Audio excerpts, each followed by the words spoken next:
Here's our next victim. Okay guys, here's our next victim. The Ash Evil Dead chainsaw that Boedy was doing at the Novice Lumberjack. It's pretty cool looking. He gave it a custom candy apple red paint job with some cool decals. But I guess he was having some problems with it. It wasn't quite running right, and he's got so many projects on his hands, and he wants to get this thing going for Halloween because he's going to do some epic Halloween chainsaw massacre. I don't know what he's got going on, some kind of crazy Halloween video, but anyways, this is going to be one of the chainsaws that's in it, so I thought I'd fix it up a little bit for him. So see, the muffler is all rusty.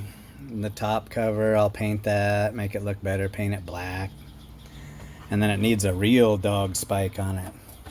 So I got me a better dog spike to put on it. Ooh, that'll look nice.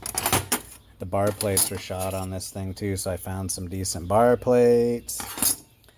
And I found a cool muffler. I thought this one's sort of sinister looking. It looks like the Jason mask. So we gonna paint that up and put that on instead.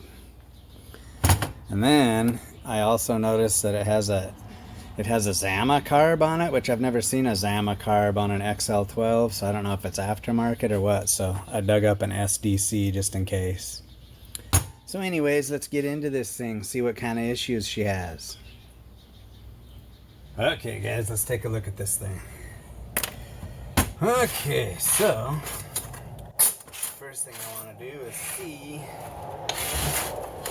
what does she look like under the hood, and take the muffler off, make sure the piston looks good, all that fun stuff.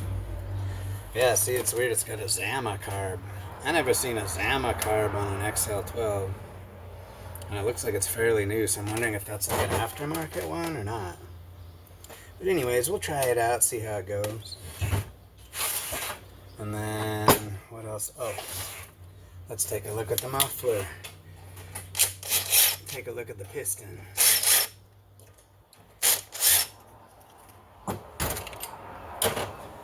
Let's see here. Oh, yeah. Looks like Body's been doing some, porting, a little bit of port work, and looks like it has a new piston in there too, see it? Ooh, shiny. So that all should be good. See? Oh yeah. She got a brand new piston in there. Hey guys, how's it going? So today we're back on Body's saw here. And I did some work to it since I seen you last. We put a different muffler on it. Looks a lot better. Painted the top cover. I put a bar and chain on it for now so we can test it. I put a better bucking spike on it. Look at that bad boy. That looks way better. So yeah, she's looking good now. Look at that. Oh yeah. And I swapped out the carburetor like I was talking before, because yeah, it had this aftermarket carburetor on it. And I don't know, I just didn't like the way it was working. It wasn't drawing fuel to begin with, and it was just being weird. So I took a stock carburetor, one of those SDCs, and rebuilt that and put that on it. But yeah, I was fooling around with it too, and I noticed on these the spring is pretty stiff on this aftermarket carburetor, and so I was wondering if maybe the spring was just so stiff, because even though the metering level is right, that it just couldn't overcome the strength of the spring. And I was fooling with that on that other carb too, and I actually took this spring out and put it in the other one, and then it wouldn't draw fuel anymore. And yeah, it was weird. But anyways, the whole problem I was having to begin with was, so this carburetor wouldn't draw fuel, so it wouldn't run.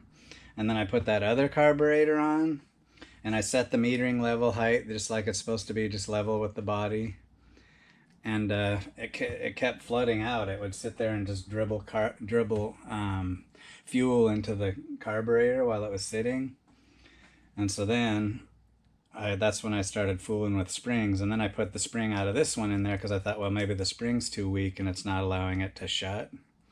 So I put this spring in there, then it wouldn't draw fuel at all, not changing the metering level at all. And so then I took the stock spring on the SDC carb and I just stretched it out a little bit, and that seemed to fix it. So now it's not flooding out and dribbling fuel in there while it's not running. So, but yeah, so I'll give this carb back to Boedy. He can fool around with it if he wants, but I thought I'd show you that. And then yeah, I just went over everything. Like I said, the piston looks really good on it. And Boedy did mention that he deleted the base gasket on it, and you can tell because it has a different sound when it's running. It almost has like a little more pop, you know. But yeah, I got her running. So yeah, she should be ready to do some tuning on.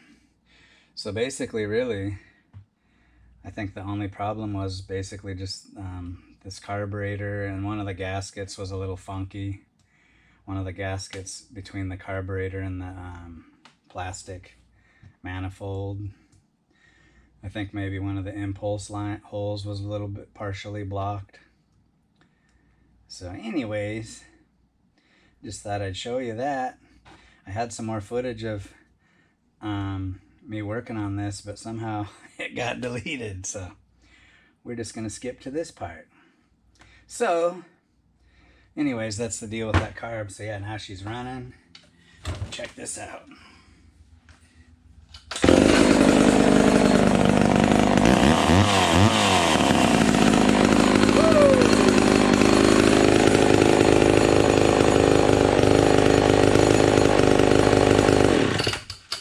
So yeah, now she just needs a little tuning and we'll see how she cuts. Okay guys, let's see if we can get this saw running good.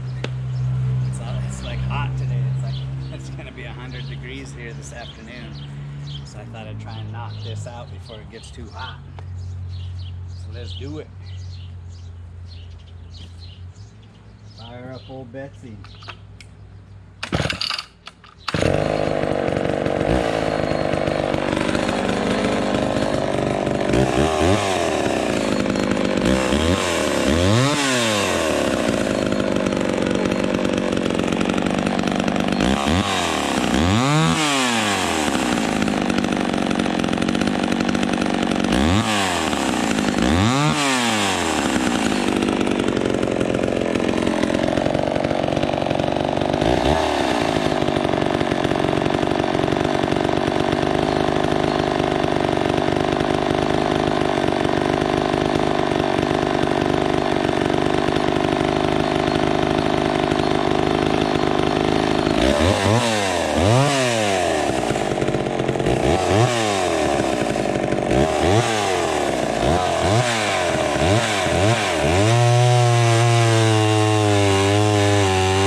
Don't you go dying on me now. See the smoke coming off the muffler from, I put some oil on it and stuff, so it'll burn off. Yeah, she died on me. Let's see what the deal is with that.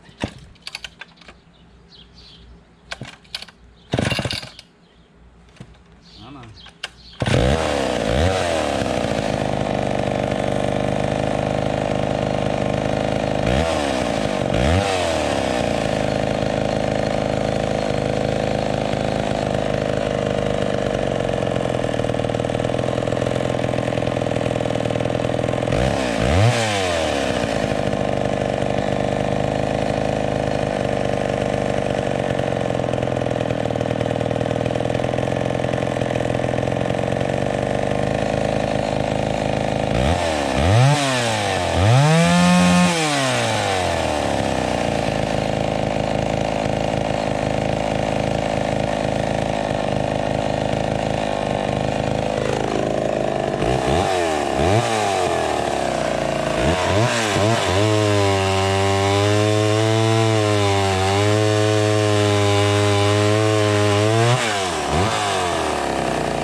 She cuts pretty good. Nice.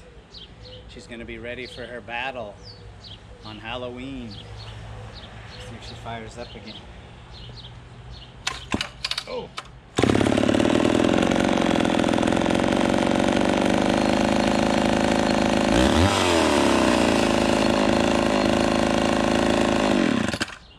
Nice. Starts up good. Boiler works. I think we got her, Boedy. I think she's a runner. She's ready to contend with the Poulan 306A, I think. The Texas Chainsaw Massacre saw. I think that's what he's gonna do the face-off with. But I could be mistaken. So anyways, she's ready to go. We'll catch you guys on the next one.